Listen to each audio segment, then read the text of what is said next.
아버지, 오늘도 저희는 하나님만 바라보고 이 자리에 왔습니다. 저희들의 심령을 하나님 깨끗게 하여 주시고 오직 주님의 사랑의 손으로 붙잡아 주시옵소서. 이 시간이 복된 시간이 되게 도와주시고 주님께 영광 돌리는 귀한 시간이 되게 도와주시옵소서. 예수님의 이름으로 기도드리옵나이다. 아멘. 조금 전에 우리 사회자 임종세 권사님께서 말씀하셨듯이 1979년 3월 달에 기독교 대한감리회 총회에서 평신도 주의를 제정해서 지키게 되었습니다. 그래서 모든 순서를 다 우리 평신도들을 중심으로 이렇게 예배를 드리게 되는데요. 이 뜻이 무엇인가라고 생각을 해봤어요. 한 몇 가지가 있는데 그 중에서도 제일 중요한 거는 평신도들의 신앙 고백을 통해서 평신도들의 삶을 또 믿음을 회복시키는 그런 과정이 아니었나 이런 생각이 들고요. 두 번째로는 담임 목사님이나 목회자님들의 그 설교라든가 여러 가지 교회의 하는 과정을 조금이나마 이해할 수 있는 시간을 가져보는 것이다 이렇게 생각을 해봤습니다. 그래서 오늘은 저는 크리스천의 삶이라고 하는 로마서 12장 1절에서 2절 말씀을 갖고 여러분 앞에 섰습니다. 부족하지만 함께 나누며 은혜 받는 시간이 되어지기를 부탁을 드립니다. 여러분, 오늘은 로마서 12장 1절을 통하여서 크리스천의 삶의 본질이 무엇인가를 살펴보겠습니다. 크리스천의 삶이라고 하는 것은 하나님께서 기뻐하시는 거룩한 산 제사로 제물로 드리는 것입니다. 이것이 우리의 드리는 영적 예배라고 할 수 있습니다. 영적 예배는 온전한 헌신을 의미해요. 우리는 예배라고 할 때 서비스라고 하는 말을 사용하는데 이 말의 뜻에는 예배란 뜻과 함께 봉사라는 뜻도 있습니다. 다시 말하면 하나님께 봉사하는 것이 예배라는 것입니다. 즉 하나님께서 우리에게 주신 은사를 가지고 봉사하는 것입니다. 그래서 음식을 잘하는 사람은 음식을 함으로, 노래를 잘하는 사람은 찬양으로, 춤을 잘 추는 사람은 춤으로, 그런저런 거 다 없지만 난 설거지 잘하면 설거지를 하며 삶으로 예배를 드립니다. 여러분, 이처럼 예배와 삶은 나누어지지 않아요. 예배와 삶은 하나입니다. 이것이 온전히 이루어지는 삶이 바로 크리스천의 삶이에요. 여러분, 크리스천의 삶은 예배입니다. 그것은 노동이라는 형태로 이루어집니다. 즉 내 몸이 가는 곳이 예배를 할 처소입니다. 주일날이나 수요일에 드리는 한 시간을 따로 떼어서 예배라고 말하는 것은 아닙니다. 그것을 포함해 우리의 삶 전체를 드리는 것이 바로 예배입니다. 여러분, 로마서 12장 1절을 보면 그러므로 형제들아 내가 하나님의 모든 자비함으로 너희를 권하노니 너희의 몸을 하나님이 기뻐하시는 거룩한 산제물로 드리라. 이는 너희가 드릴 영적 예배니라고 말씀하고 있습니다. 여러분, 제물은 희생을 의미합니다. 다시 말해 희생이 없는 제물은 없다는 것입니다. 따라서 제물은 죽음을 의미해요. 오늘날 우리 사회에서는 희생양이 필요합니다. 그런데 문제는 그것이 없다는 것이에요. 경제가 잘 되려고 해도 뭔가 희생양이 필요합니다. 예수님은 온 인류의 죄를 씻어주시기 위해서 제물이 되셨습니다. 그것이 십자가입니다. 즉 예수님의 희생이 있었기 때문에 우리는 구원을 받았습니다. 이것이 크리스천의 삶이라고 할 수 있습니다. 제물은 자기가 잘못한 것을 때문에 희생당하는 것이 아닙니다. 다른 사람이 잘못한 것을 대신하는 것입니다. 이처럼 크리스천이 세상의 제물이 되어야 합니다. 오늘날 교회도 많고 예수 믿는 사람도 많는데 왜 세상은 변하지 않습니까? 교회가 크리스천이 제물되기를 거부하기 때문에 그래요. 물론 제물되는 것은 쉬운 일이 아닙니다. 여러분에게 제물이 되라고 하면 하시겠습니까? 저는 예수는 믿지만 제물은 되기 싫어요 라고 하실 것입니다. 여러분 가정에도 제물이 필요합니다. 한 사람의 희생양이 있으면 가정이 행복합니다. 교회에도 제물이 필요합니다. 이것이 우리들에게 주는 메시지입니다. 예수님은 이렇게 말씀하셨어요. 아무든지 나를 따라오려거든 자기를 부인하고 자기 십자가를 지고 나를 쫓을 것이니라고 말씀하십니다. 이 말씀은 곧 제물이 되라고 하는 말씀입니다. 즉 제물은 자기를 부인하고 자기 십자가를 지고 따르는 사람을 가리킵니다. 이 사람을 가리켜 크리스천 산제물이라고 하는 것입니다. 크리스천이 바로 그런 사람이기 때문에 크리스천이 가는 곳마다 예배가 이루어지는 거예요. 그 삶의 세상의 빛과 소금이 되는 것이고 기적의 일상이 되는 것입니다. 그렇다면 이 크리스천의 행동 강령이 무엇입니까? 사도 바울은 두 가지 원리를 제시하고 있습니다. 첫째는 하지 말라이고 둘째는 하라입니다. 하지 말라, 하라. 이 두 가지 원리를 가지고 말씀하십니다. 성경에 나오는 모든 율법도 이 두 가지입니다. 그럼 하지 말라는 것은 무엇입니까? 이 세상을 본받지 말라는 것입니다. 여러분, 세상은 변합니다. 시대에 따라 가치관과 질관은 달라져요. 그런데 사람들은 자꾸만 세상을 따라가려고 합니다. 세상을 따라가지 않으면 살 수 없다고 생각합니다. 그래서 유행을 따라가고 세상을 좋아하는 대로 합니다. 하지만 여러분, 진리는 영원합니다.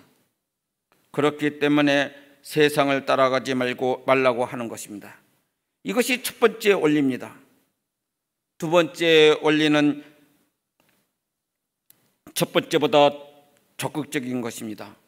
너희 심령의 변화를 받아 라는 것입니다.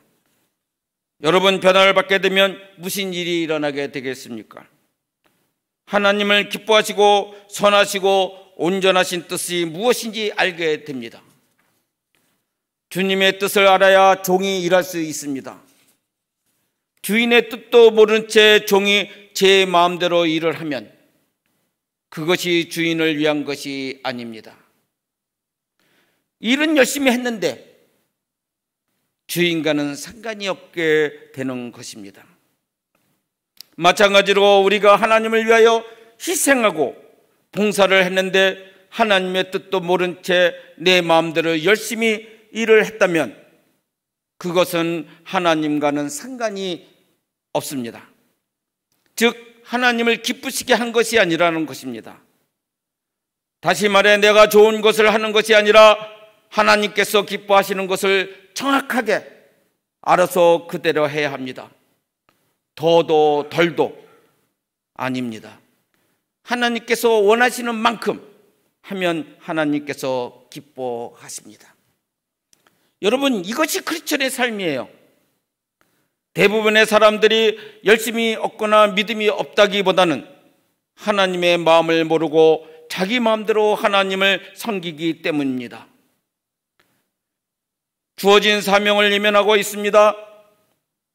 집사, 권사, 장로 직분을 안 준다고 시험에 들고 또 직분의 선택을 받았음에도 이유를 달아 거부하는 것은 교만입니다. 비단 직분만이 아니라 그에 필요한 곳에 사용하려고 하는데도 거부하는 것이 있습니다. 시간과 돈, 건강을 다 낭비하고 나중에 하나님께서 저에게 이럴 수가 있습니까? 라는 말을 하게 되는 것입니다. 로마서 12장 크리스천의 삶을 정의하고 있다면 2절은 크리스천의 행동하는 원리를 설명하고 있습니다. 따라서 1절과 2절은 매우 밀접한 관계가 있어요.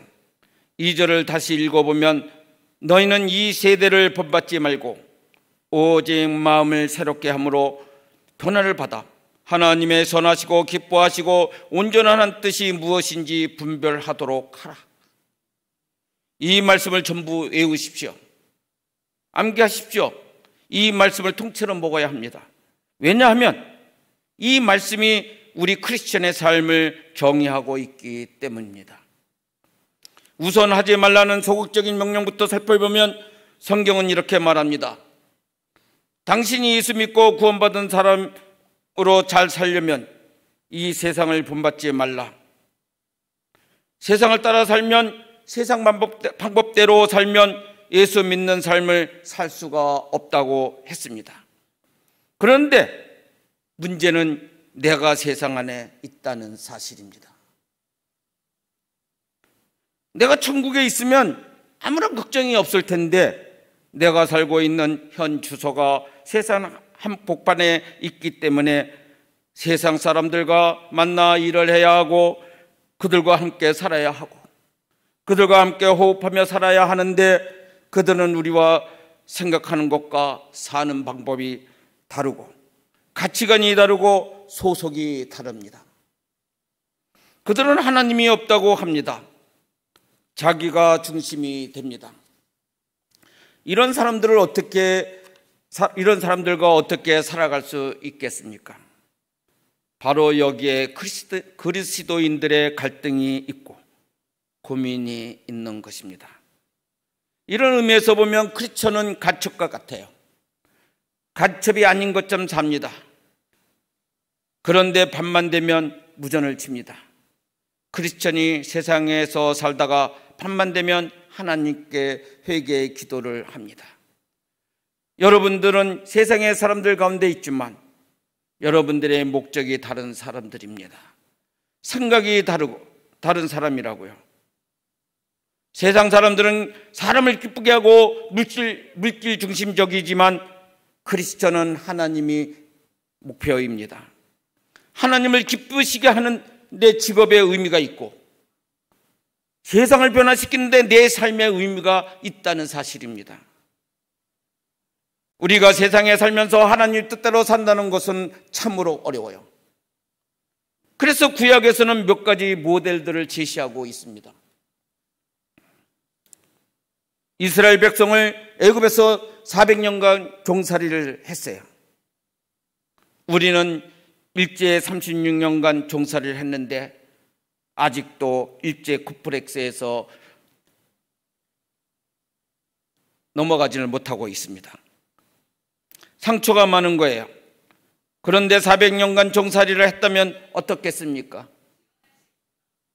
정치, 문화, 경제, 사고방식 모든 것이 애굽의 사람과 같이 되지 않겠습니까? 그래서 하나님께서는 이스라엘 백성을 애굽에서 빼내기로 결정하신 것입니다. 하나님은 모세라는 사람을 통해서 이스라엘을 애굽에서 탈출시켜요. 이 과정이 얼마나 힘들었는지 여러분, 마귀가 여러분을 쉽게 놔주시겠습니까? 쉽게 놔두지 않습니다. 뒷다리를 꽉 잡습니다. 애굽에서 나올 때 마귀는 10번을 잡았습니다. 우리도 이런 것을 경험하지 않습니까? 예수를 잘 믿으려고 하면 꼭 뒷다리 잡지 않습니까? 마귀는 쉽게 여러분을 포기하지 않습니다. 그러나 하나님은 애굽에서 이스라엘 백성을 빼내셨습니다.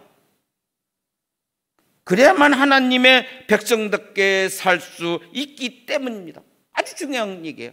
하나님의 백성답게 살 수 있기 때문이라는 거예요. 그래서 그 안에서 빼내온 겁니다. 세상 오래 사셨던 여러분 얼마나 고생이 많으십니까? 이스라엘 백성은 400년간 애굽에 때가 묻었습니다. 그래서 하나님께서 할 수 없이 때를 벗기셨습니다. 그 때를 벗기는데 40년이 걸렸어요. 여러분, 바로 그 때를 벗기는 가장 좋은 방법이 고난입니다. 고난받는 것을 너무 슬퍼하지 마시고 어려워하지 말고 힘들어하지 마세요. 고난을 통해서 내가 진정 크리스천의 모습으로 변화된다는 것을 믿으시기를 부탁을 드립니다. 하나님께서는 이스라엘 백성들이 광야에서 먹을 것을 먹지 못하고 입을 것을 입지 못하고 마실 것을 마시지 못하면서 살도록 하셨습니다. 그러면서 오직 하나님만 바라보게 하셨습니다. 인간이 살 수 없는 광야로 이스라엘 백성들을 인도하셔서 오직 하나님만을 의지하며 살도록 하셨습니다. 즉 하나님의 백성답게 살도록 하신 것입니다. 이러한 역사는 또 있습니다. 바벨론 70년 포로 생활입니다. 이스라엘 백성들은 하나님이 주신 복을 가지고 우상을 숭배했어요. 그들은 하나님을 떠났고 형식적으로 예배를 드렸습니다. 그래서 하나님께서는 그 모든 것을 없애셨습니다. 그리고 70년 동안 포로 생활을 하게 하십니다. 왜 그랬을까요? 하나님의 백성은 하나님의 백성답게 살아야 하기 때문이라는 거예요. 세상 방법대로 살지 않도록 그렇게 하신 거예요. 우리가 유대인들에게 배울 교훈이 있습니다. 그들은 2000년 동안 세계로 유리방황하며 살아왔습니다. 그러면서도 그들은 놀라운 사항은 그런 상황에서도 그들은 율법을 지키고 자식들에게 히브리어를 가르치고 말씀을 가르쳤다는 사실입니다. 그렇게 이방 문화 속에 살면서도 성경에서 금지한 음식을 먹지 않았습니다. 그렇게 유대인들은 세상의 문화를 바꿔갔습니다. 비행기를 타면 유대인들이 먹을 수 있는 식사가 제공됩니다. 여러분, 세상이 이스라엘을 변화를 시키지 못했습니다. 오히려 이스라엘이 세상을 변화시켰다는 사실입니다. 마찬가지로 크리스천이 세상을 따라가서는 안 됩니다. 우리는 세상을 변화시켜야 된다는 거예요. 세상이 우리를 변화시키는 것이 아니라 우리가 세상을 변화시켜야 된다는 것입니다. 이제는 얼마나 우리가 타협을 했는지 강공소에서 교인의 본질인 예배를 통제하고 점검합니다. 세상 사람 다 됐습니다. 예수 믿는 사람이 그 특이한 태도, 믿음, 생활을 다 포기하고 만 것입니다. 요한일서 2장 15절에서 17절의 말씀에 아주 적절한 말이 있습니다. 이 세상에 있는 것들을 사랑하지 말라. 누구든지 세상을 사랑하면 아버지의 사랑이 그 안에 있지 아니하고, 이는 세상에 있는 모든 것이 육신의 정욕과 안목의 정욕과 이생의 자랑이니 다 아버지께로부터 온 것이 아니요 세상으로부터 온 것이라. 이 세상도 그 정욕도 지나가되 오직 하나님의 뜻을 행하는 자는 영원히 거하느니라. 이렇게 말씀하고 계시는 거예요, 성경에서. 세상은 변하기 때문에 세상을 쫓아가는 사람들은 오래가지 못합니다. 그러나 하나님을 경외하는 사람은 촌스럽고 바보스럽고 시대에 맞지 않는 것 같지만 그는 영원합니다.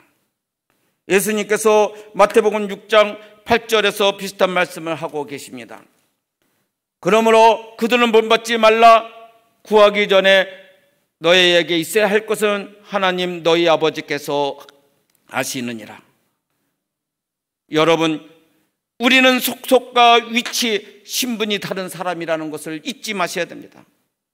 세상 속에 살지만 우리는 하나님의 백성이고 우리는 임금은 예수 그리스도이며 우리의 통치자는 하나님이십니다. 문제는 세상대로 사느냐 성경대로 사느냐입니다. 이 문제에 대해서 성경은 단호하게 구원받은 성도라면 세상을 따라가지 마라, 이 세세를 본받지 말라고 명확하게 말씀하고 계십니다. 두 번째로 적극적으로 하라는 말씀이 있습니다. 오직 마음을 새롭게 함으로 변화를 받으라고 하십니다.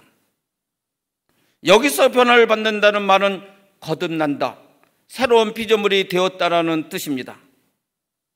여러분, 우리는 새롭게 변화를 받아야 합니다. 물이 변하여 포도주가 되었듯이 본질상 진노의 자식이며 저주의 자식이며 사단의 자식이었던 우리들이 하나님의 은혜로 거듭나고 다시 태어나야 하는 것입니다. 변화 없이 새 출발은 없습니다. 사랑하는 여러분, 거듭나십시오. 거듭나야만 새로운 출발이 시작이 있습니다. 거듭나지 못한 사람에게는 새로운 출발이 있을 수 없습니다. 북한에 있는 사람이 남한에 내려와야 자유롭게 살 수 있는 것입니다. 아무리 북한에 자유롭게 살려고 해도 북한에 있는 한 자유는 없습니다. 사단의 소나기에 있는 한 여러분은 아무리 잘 살고 싶고 정직하고 싶고 의롭고 싶어도 할 수 없는 것입니다. 따라서 먼저 마귀의 세력에서 빠져나와야 합니다. 어둠의 세력에서 빠져나와야 합니다. 저주의 세력에서부터도 빠져나와야 합니다. 그리고 빛의 자녀가 되어야 합니다. 그래야만 빛의 자녀로 살 수 있습니다. 어떻게 변화를 받습니까? 두 가지입니다. 먼저는 예수님과 성령님으로 인해 변화를 받습니다. 로마서 8장 1절을 보면 예수님이 내 안에 계시면 내 안에 있는 정죄감, 죄책감, 죄가 다 사라집니다. 그러므로 이제 그리스도 예수 안에 있는 자에게는 결코 정죄함이 없나니 예수의 피와 살, 즉 그리스도의 십자가가 우리의 새롭게 변화시키는 것입니다.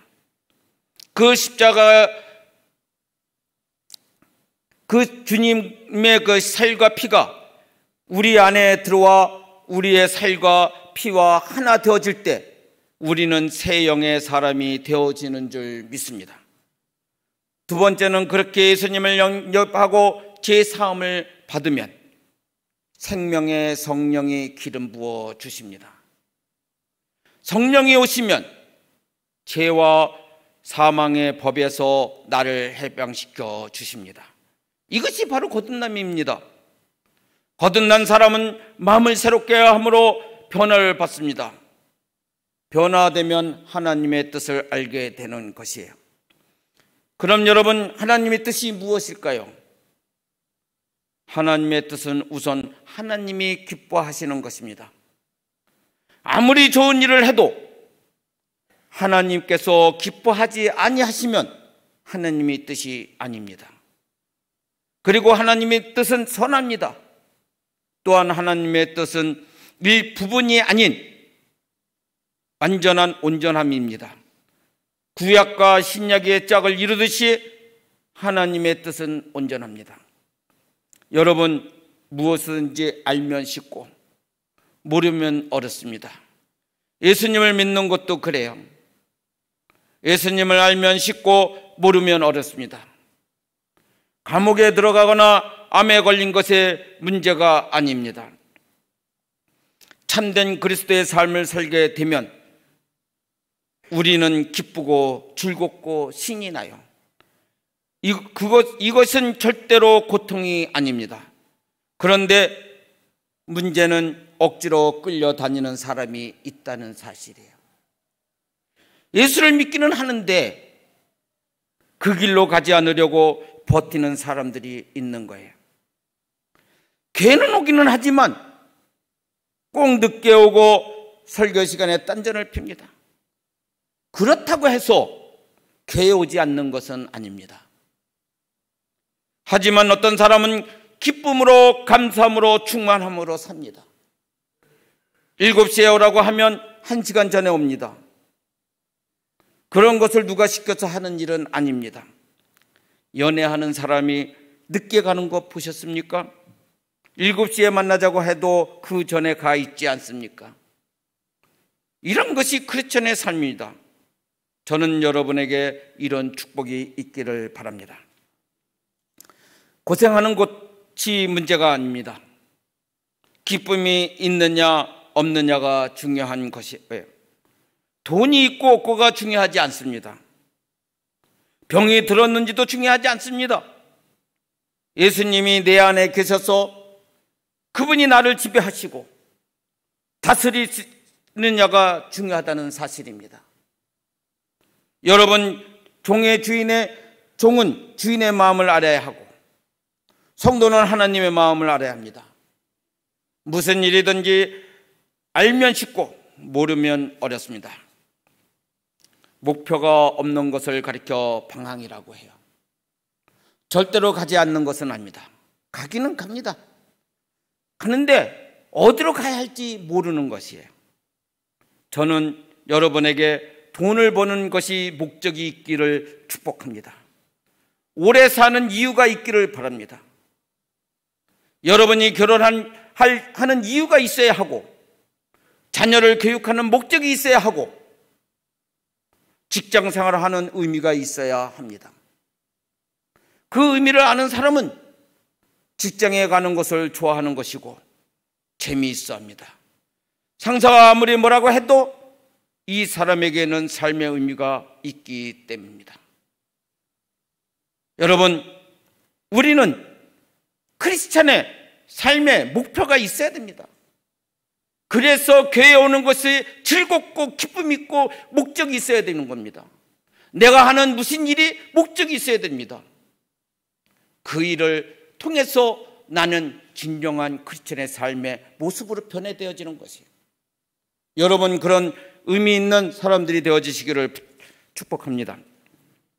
중요한 것은 하나님의 음성을 듣는 것입니다.